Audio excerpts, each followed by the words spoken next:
Patreon member shout out. And I was into you, but I'm over it now. And I was just trying to be nice, but nothing's getting through, so let me spell it out. A, B, C, D, E, F, you, and your mom, and your sister, and your job, and your broke down car, and the stuff you call art. F, you, and your friends. Hey guys, how's it going? It is I, the real Randy Chavez. I'm coming at you today with a Veve OMI update video. Ow, my hip. Guys, if you're new, welcome. If you're not, welcome back. I love y'all. Everyone say hello to Dashi. Hello, Dashi. Sorry for the Fallujah sounding sounds outside. It's just 4th of July. Happy 4th, everybody.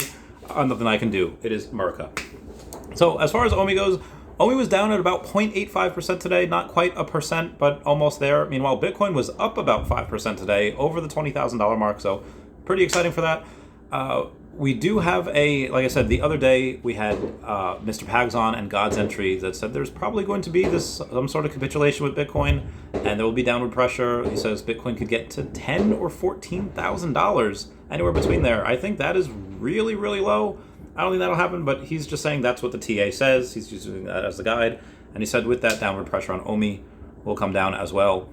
What it reaches, I don't know, because I have a lot of friends with a lot of money that have buy orders all the way down. If it does touch 3 zeros, it probably won't stay there too long. Again, this is not financial advice. This is just kind of what I see. Speaking of what I see a lot of people that have been sharing this article from 8 years ago. It's from it was a Time magazine article saying even though the next Star Wars film is still more than a year away, again, this was in 2014, they said that Disney is already reaping some healthy rewards from its $4 billion purchase from Lucasfilm. The media giant told Variety that it now sells 10 million lightsabers per year. So let me put this into, perspective for you guys. There were some people that did not like the prequels. And then there were some people that really don't like the sequels, now like years later. We're talking about Star Wars. But there are some people, which I've seen this before in Pokemon. Some people are Gen 1ers. They just think Generation 1 is the best. Some people that grew up a little later, they think Gen 2 is best. Wherever you grew up, that tends to be your favorite generation. Where you grew up, if you grew up in the 70s and 80s, well, you're going to like the original Star Wars movies. If you grew up in the 90s and 2000s, like I did, the prequels are going to probably be your favorites. And if you weren't born until like the mid to late 2000s and you didn't really see Star Wars or really have an inclination to watch Star Wars until these movies came out, these are probably your favorite movies. But again, that did not exist 8 years ago. 8 years ago, we had 10 million lightsabers per year. Now it's probably a fudge ton more. Why? Because as far as I know, most of the people that watched Star Wars the first time around, they're still fans. They're still around. They're still alive. And Lucasfilm, Disney just does an extraordinarily good job at keeping people interested. Same thing what Pokemon does, same thing what a lot of these other companies do that keep the kids interested. They're still doing that. I think Star Wars lightsabers is one of the most undervalued on the app. Just my opinion. Other things that I think are very undervalued would be the Secret Rare Spider-Man, the partner statue, the Todd, the Riso, a bunch of comics as well. But why am I pointing this out? I just usually go over news is because the Ether rock price, the current hashtag Ether rock price floor is 228 Ether, which is about $252,000, and they are just pictures of rocks. This is what they are. This rock is different from that rock. It's different from that rock. And again, when I say the floor is $250,000, you think partner statue, you think MC1, Fantastic Four #1, you think these aren't going to be absolutely heckin' huge? This is absolutely ridiculous. Like, one of the biggest bullish statements that I think I could make is like, yeah, so suddenly this rock that is, it's worth 100 times what the Secret Rare Spider-Man is worth. Like, what? What? No, absolutely not. There's a huge imbalance here, and it will correct given enough time. How long? I don't know. It could be years, could be months. We're not sure yet. So something I missed is we did have Givenchy Beauty, which has a couple million subscribers or followers over on Instagram, that did also promote the Pride piece. And the Pride piece, which again was what they tagged Veve Collectibles in it, that kept Magquanis, Amar Singh Gallery, we love him, and Rewind Collective as well. And speaking of Rewind Collective, we do have from Nifty Kitty saying the Rewind Collective sells NFT for $200,000 at Phillips Auction House. So that is the title of that. That is over by, like I said, niftykit.com. And saying that Nifty Kit is excited to follow up Christie's NFT sale with Amar Gallery to launch for Phillips with a unique NFT and custom smart contract. Using your NFT creation tools, Amar Gallery was to supply a custom branded smart contract and token ID specifically for the Phillips auction, 20th Century and Contemporary Art Sale, New York, on 24 June 2021. Pretty interesting, dare I say. Official number was $201,600 for what sold on the auction house, like I said, 24 June. And I don't know if it'll let me show you the picture here. It will not. I will put it really, really close up to there, though. Once I get a computer, I will completely share my screen for you guys. Other news, which I'm sure you've heard about already, I was in a space the other day that said Dogecoin, Bitcoin, crypto money, life finance with Richard Hart. I wasn't 100% sure who he was before, but boy did I know after. He had made Hex, and I guess he had a hand in making Pulse Chain as well, those coins, which, obviously we're in a bear market, and pretty much nothing's doing well right now.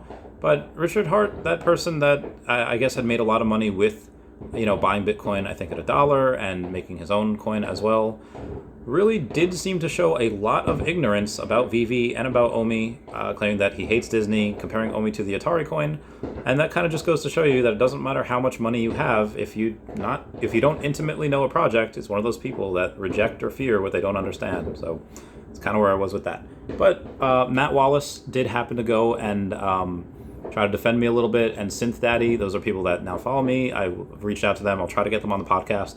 They do seem to be a bit nicer, and they do seem to be a bit more open to other things outside of just, again, Richard Hart that only has, he made Hex, and that's all, like, he preaches. Like, that's it. There's, like, no other thing that, which, again, similar to me, which I didn't make OMI. I just happen to see which ones are undervalued and which ones are not.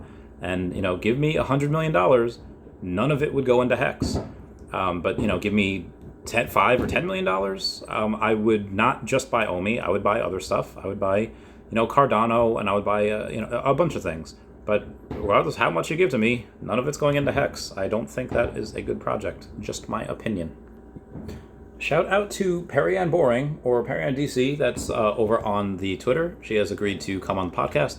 Perry-Ann is the founder and president of the Chamber of Digital Commerce. She's on the front lines of the most crucial policy battles in Washington, and I can't wait to have her on the podcast. I'm not sure of the dates yet, but I'll keep you posted. In conjunction with that, we do have Nick Ward agreeing to come on the podcast as well. He's on the Blockchain and Digital Assets Group at Armanino, top 20 accounting firm, and leads auditing of crypto clients. He's on the front line of many current financial issues facing the crypto industry, so it'll be really good to get him on as well. APR for Akomi staking with Ascendex is now 2%, and they didn't tell anyone. So, there were reasons why Brockman Blockchain, me, and a bunch of other people were not staking on Ascendex. Knew this was happening. Also, just in reports Watcher Guru, Celsius Network has reportedly laid off approximately 150 of its employees, CTech reports. Little news on the macro there. But again, don't want to be all doom and gloom. We do have Danny Baldus-Strauss, who's Backpack Danny, I believe, says corporate profits are up 55% fold since World War II, and the stock market is up 60-fold. 4 wars, 9 recessions, 8 presidents, and 1 impeachment didn't change that. Peter Lynch. So, moving on. So we do have O Millionaire asking Brockman Blockchain, hey, cool, Brockman Blockchain, we bring in the fiches to the metapads, and Brockman Blockchain says, if I can do anything to make it show up better, let me know. I can make special views, etc. And O Millionaire responds, my brudda, I'll need one of y'all nerds to explain what we need. What's a parent house without a fancy fiche tank? And then you do have, the fiche on the walls, which I thought was really, really interesting. And Griff Collects responds, oh, this is sick. I have my individual fiche in my penthouse, but haven't done this yet. Brockman Blockchain also goes on the Discord of Fiche and has said, but what if you could mint an NFT of like X seconds of your tank that just costs gas? He may do something with OMI tokenomics on Fiche. Says, but you could then have unlimited NFTs of your tank, as many as you wanted to pay gas for, and maybe some OMI for, and then you could use some of them in the metaverse and visual galleries. No funds would go to Brockman Blockchain. If he does the OMI path, it'll just burn 100% of the OMI. and like 50 cents to $1. That's how much it would be. If metaverses allow for just including tanks now, we can do that. And he also says that if they allow live tanks, I'll make special views to use, but if you wanted a gift of your tank, you could do that as well. You could set up a mint and it'd go into your wallet under a separate collection. He'll research the best chain to use. Ethereum is widest adoption, but more gas. Polygon is probably number 2 in adoption, but need to make sure metaverses support it. I could do immutable X minting, but it's probably too early for that right now. And he says, I had some other ideas like this, but it seems metaverses are currently starting to come around. And then he says, I have tons more plans, but I think this would be fun. Got some higher priorities, but we'll see what happens in the mid to near future. Thanks as always for feedback. 1, just gas please. 2, I'd pay some OMI. 3, I'll never use this feature. And a lot of people were heavily voting on number 1 and 2 because they like it. So we do have some mixed feelings about Cardano Island doing their land sale this Thursday. Some people are pretty excited, and some people are a little angry that Veve hasn't released their land sale yet.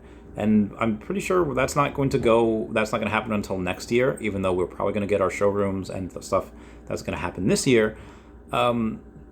Why I think this is a good thing that Yuga Labs and Alluvium and Cardano Island and other places like Frogland are going to do their land sale first is that this way Veve can go and sit back and be like, okay, this is working for them, this isn't working for them. This is a bump in the road that I'm glad we saw somebody else. They can sit back and see what works, what doesn't work, and that's just really good for Veve. That's just really good for the future. But apparently with Cardano Island, you'll also get a building and tons of utilities. And somebody asked if you can live in a skyscraper and play with it after I buy it, and apparently you'll be able to. Some undervalued things here I was looking at before. Winnie the Pooh and Piglet, number 75 and number 87, were at about $1,300 each. I think these should be minimum about $1,700. Even if you disagree, if you take number 75 and 87 for $1,300 each, the next cheapest one is number 68 for $6,800.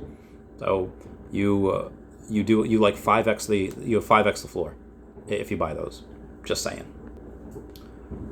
We do got Kaki Gaijin saying, people out here taking their red O's off. Now, I don't know if you guys are my Veve friends, Drop the Fandom, or Twitter normies, or random bots. I'll be repping the red O for a long time. It's our bat signal. Hashtag Veve, hashtag VeveFam.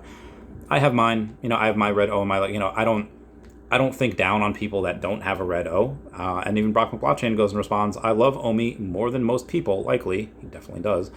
He says, but I just keep my name pretty standard as I mingle in too many circles. If people don't like it, I don't care. So again, if you want to rep it, great. I rep it. It's cool. If you don't, that's fine as well. As long as you're a nice person and you're still with this project, I'm with you 100%. Anyway, guys, that's it for me today. Everyone check out @HeyDavidDon and @KingMavsForever over on Twitter. Standoff Chart and King Mavs are over on the Veve app. Kobe Collects and OmiPlayer1 over on the YouTube. RayThex.eth domain name. Kyle Willson, Wendy Stibalis, Puddin' Cheeks, Veve Las Vegas, Taps Trades, Mars Davis, Legacy Bermuda, Sody Pop Media, Veve Darklink, Metal Lemon, and Veve Vibes, all on the YouTube. @Nomad with Guitar, @WetWizardVeve, and Gary O @1234CA3, all on the Twitter. Everyone say bye-bye to Dashi. Bye-bye, Dashi. I love you guys. Goodbye. Meow, meow. Happy 4th. Meow. Meow.